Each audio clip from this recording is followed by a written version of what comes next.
नमस्कार, मेरा नाम है गौरव पाल और आपका स्वागत है हमारे इस नए वीडियो में। मैं आज महाराष्ट्र की एक खबर लेकर आया हूं, ऐसी दिलचस्प खबर आप तक लाया हूं कि जिसको जानकर, जिसको सुनकर आप लोग चौंक जाएंगे। महाराष्ट्र चुनाव से पहले महाराष्ट्र की राजनीति में एक भूचाल आ गया है। वैसे तो रोजाना ही महाराष्ट्र की राजनीति में कोई ना कोई बड़ी घटना घटती रहती है, लेकिन एक ऐसा महाराष्ट्र की राजनीति में भूचाल आया है जिसका असर कांग्रेस पर पड़ रहा है और जिसकी धमक महाराष्ट्र से उत्तर प्रदेश तक महसूस हो रही है। कांग्रेस इस समय बुरी तरीके से महाराष्ट्र और यूपी के बीच में फंस गई है। ऐसा लग रहा है कि जैसे कांग्रेस दो पार्टों के बीच में फंस गई हो, चक्की के दो पार्टों के बीच में। एक तरफ महाराष्ट्र है और एक तरफ उत्तर प्रदेश है। क्या है पूरी खबर जानने के लिए बने रहिए मेरे साथ।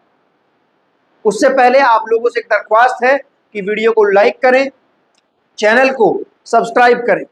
दोस्तों, जैसे कि आप जानते हैं कि महाराष्ट्र में चुनाव की घोषणा हो चुकी है। कुछ ही समय बचा है। राजनीतिक दल अपनी अपनी तैयारियों में लगे हैं। गठबंधन, उसके गठजोड़ चल रहे हैं। सीट शेयरिंग फॉर्मूला पर बात हो रही है। एक और जहां इंडिया गठबंधन पूरे देश में भाजपा के खिलाफ मजबूती से चुनाव लड़ने की बात कर रहा है, तो वहीं महाराष्ट्र में फिर से इंडिया गठबंधन में फूट होती हुई नजर आ रही है।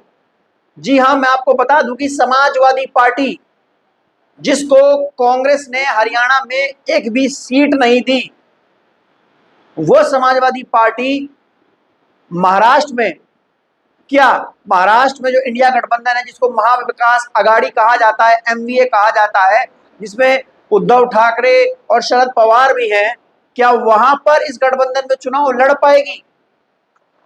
समाजवादी पार्टी के एमवीए में होने को लेकर कई बड़ी चर्चाएं हैं, बड़ी खबरें चल रही हैं और ये खबरें जो चलाई जा रही हैं वो अबू आजमी के द्वारा चलाई जा रही है, जो कि समाजवादी पार्टी के प्रेसिडेंट हैं महाराष्ट्र के। अबू आजमी ने एक ट्वीट किया है। क्या है वो ट्वीट, मैं आपको बताऊंगा, पढ़कर सुनाऊंगा। वो उनका एक ट्वीट है, वो मैं आपको बताऊंगा कि अबू आजमी ने किस तरीके से बगावत के सुर छेड़ दिए हैं। और एक तरीके से देखा जाए तो वह समाजवादी पार्टी के करता धरता है महाराष्ट्र में। तो क्या अब हरियाणा की तरह कुछ महाराष्ट्र में भी होने वाला है और उसकी धमक उत्तर प्रदेश तक कैसे आ रही, ये भी मैं आपको बताऊंगा।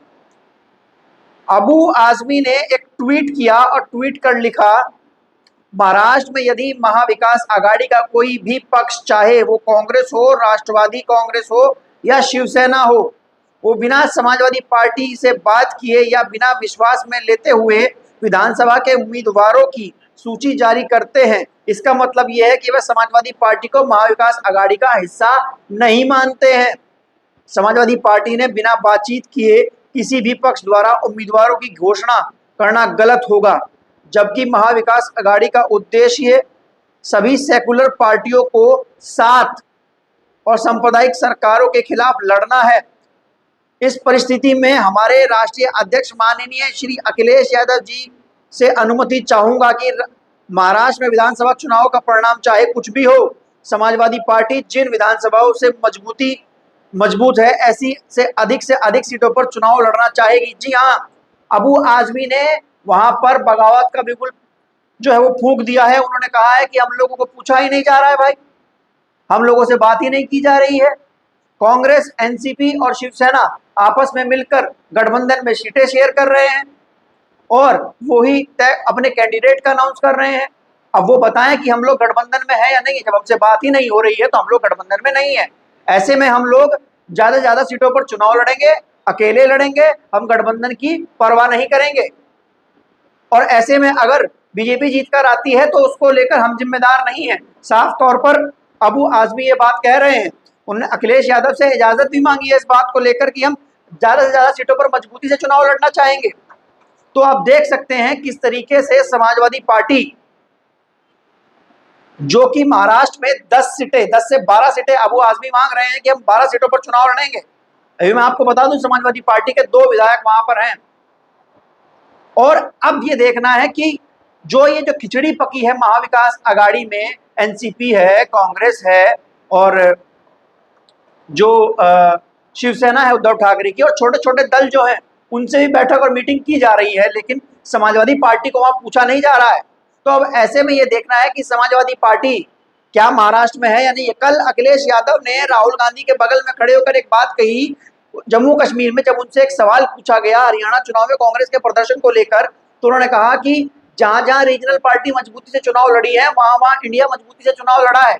तो साफ तौर पर अखिलेश यादव ने राहुल गांधी को एक तरीके से चुटकी ले ली और कह दिया कि देखो हमारे साथ आप चुनाव नहीं लड़े हरियाणा में, तो देख लिया क्या नतीजा वहां पर रहा। तो अपनी अहमियत का एहसास अखिलेश यादव ने करवा दिया। अब अखिलेश यादव के साथ समाजवादी पार्टी के साथ जो व्यवहार कांग्रेस, महाविकास आघाड़ी, शरद पवार और उद्धव ठाकरे की पार्टी जो कर रही है महाराष्ट्र में, उसकी धमक उत्तर प्रदेश तक आएगी, क्योंकि उत्तर प्रदेश में उपचुनाव है और उस उपचुनाव को 27 के चुनाव से पहले एक सेमीफाइनल कहा जा रहा है। सभी राजनीतिक दल इसमें अपनी अपनी छाप छोड़ना चाहते हैं। 27 के मेन मुकाबले से पहले अपने अपने आप को मजबूत करना चाहते हैं। ऐसे में अखिलेश यादव 10 में से 6 सीट पर उम्मीदवार अनाउंस कर चुके हैं, 4 सीटों पर उम्मीदवार अनाउंस नहीं किए हैं। सूत्रों के हवाले से खबर यह कि अखिलेश 2 सीटें देने को तैयार है कांग्रेस को, लेकिन अगर अखिलेश यादव को महाराष्ट्र में गठबंधन का हिस्सा नहीं बनाया गया, जो 10 सीटें वो मांग रहे हैं, 12 सीटें वो मांग रहे हैं, जो अबू आजमी कह रहे हैं, वो नहीं दी गई, तो फिर अखिलेश यादव उत्तर प्रदेश में भी कांग्रेस को कुछ नहीं देने वाले। और इस समय कांग्रेस को सबसे ज्यादा जरूरत है उत्तर प्रदेश में चुनाव लड़ने की, क्योंकि माहौल बना हुआ है। और ऐसे में कांग्रेस जो है वो उत्तर प्रदेश में बिल्कुल भी चूकना नहीं चाहेगी, ज्यादा ज्यादा सीटों पर चुनाव लड़ना चाहेगी। जो अजय राय हैं वो 5 सीटों पर चुनाव लड़ने की मांग कर रहे हैं, लेकिन अखिलेश यादव ने 6 पर कैंडिडेट अनाउंस कर दिए और 2 पर और कर सकते हैं। सूत्रों के हवाले से खबर यह है कि 2 ही सीटें समाजवादी पार्टी देने की बात कर रही थी, लेकिन अब जब बात आ गई है महाराष्ट्र की, और महाराष्ट्र में जिस तरीके से अबू आजमी का बयान हमने देखा, उन्होंने कहा कि हमसे बिना पूछे, हम इंडिया एयरलाइंस का हिस्सा है, हमसे बिना पूछे महाविकास आघाड़ी की बैठकें चल रही हैं, कैंडिडेट फाइनल हो रहे हैं, छोटी छोटी पार्टियों को बुलाया जा रहा है, तो हम लोग कहाँ जाएं। तो ऐसे में तो हम लोग अकेले चुनाव लड़ेंगे, और ऐसे में अगर भाजपा जीत कर आई तो हमारी जिम्मेदारी नहीं है। वो अखिलेश यादव से इजाजत मांग रहे हैं कि उनको अकेले चुनाव लड़ने दिया जाए। तो ये पूरा महाराष्ट्र की राजनीति का जो इस समय चल रहा है वहां पर वो सामने है। तो अब ये देखना है कि क्या अखिलेश यादव, अगर उनको सीटें नहीं दी जाती है, क्योंकि कांग्रेस पिस चुकी है इसमें, कांग्रेस को महाराष्ट्र में उनको भी साथ में रखना है और यूपी में इनको भी साथ में रखना है। और कांग्रेस वहां पर अगर ज्यादा दबाव शरद पवार और उद्धव ठाकरे पर देगी तो वो लोग भी बगावत कर सकते हैं, और यहाँ, और अगर समाजवादी पार्टी को गठबंधन में नहीं रखेगी तो यहाँ ये भी बगावत कर सकते हैं। अखिलेश यहाँ पर इनको कुछ नहीं देंगे उत्तर प्रदेश में। तो कांग्रेस 2 पार्टों के बीच में पिस चुकी है, 2 बाटों के बीच में पिस चुकी है। और राहुल गांधी हरियाणा हार के बाद बहुत ज्यादा परेशान है। जिस तरीके से वो बोल रहे थे कि हरियाणा में क्लीन स्वीप कर रहे हैं, कांग्रेस की आंधी आ रही है और वहां पर चुनाव हारे, तो राहुल गांधी का मनोबल टूट चुका है, उनका जो मोमेंटम 2024 का वो खत्म हो चुका है। तो ऐसे में राहुल गांधी के लिए एक बड़ी समस्या हो गई है कि महाविकास आघाड़ी और यूपी में इंडिया गठबंधन को बैलेंस करके चलना है, ये सबसे बड़ी समस्या है। तो अब देखना है कि क्या ये गठबंधन महाविकास आघाड़ी में समाजवादी पार्टी शामिल होती है और कांग्रेस को किस तरीके से मैनेज करती है, क्योंकि गठबंधन तो टूटता हुआ नजर आ रहा है। आपको ये वीडियो कैसा लगा हमें लिखकर जरूर बताइएगा, वीडियो को लाइक कीजिएगा, चैनल को सब्सक्राइब कीजिएगा और ऐसे ही बने रहिएगा हमारे साथ दोस्तों। चलते हैं फिर दूसरे वीडियो में मिलेंगे आपसे।